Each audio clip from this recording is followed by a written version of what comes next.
Oui, ben, on a un peu commencé à en parler avec la Oui. remarque d'une des personnes qui parlait de l'amour ultime. Donc, c'est l'amour inconditionnel. Voilà. Alors, moi, j'insiste là aussi pour, en tant que thérapeute, je vous l'ai dit tout à l'heure, euh, la- si vous êtes flamme jumelle, vous allez pouvoir chercher à accompagner vos consultants avec ce cœur grand, grand ouvert.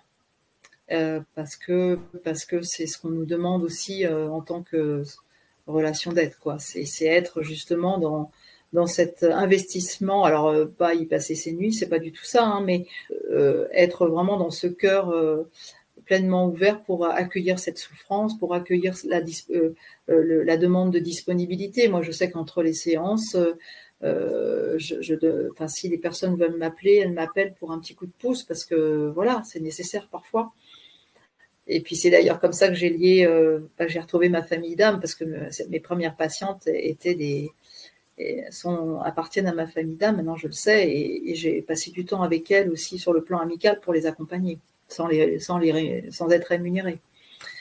Donc c'est pour ça qu'on parle de service spirituel, parce qu'on n'est pas dans un job de 3D, quoi.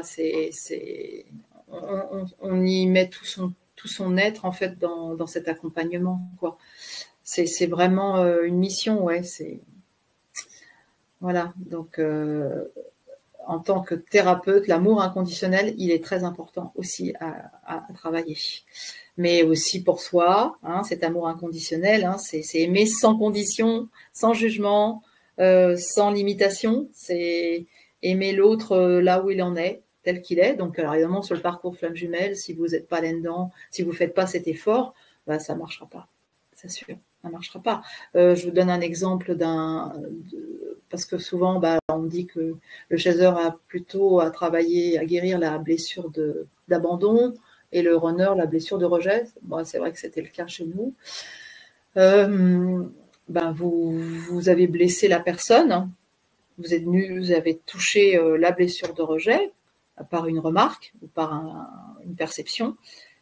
Si vous ne dépassez pas le runner qui va fermer sa porte pendant 2 jours parce que ça a été trop dur, ou si vous lui dites pas je suis désolée de t'avoir blessé, bah, là on est quand moi je dis ça, je suis dans l'amour inconditionnel parce que moi sur le coup j'ai pas très bien compris pourquoi il fonctionnait comme ça et ça m'a touchée aussi, mais je me dis mais on va pas en rester là, on peut pas. Donc on va redialoguer, on va s'excuser si on a été maladroit et blessant, mutuellement. Et ça, c'est des moments magnifiques parce qu'on se dit waouh, l'amour sera le plus fort, quoi.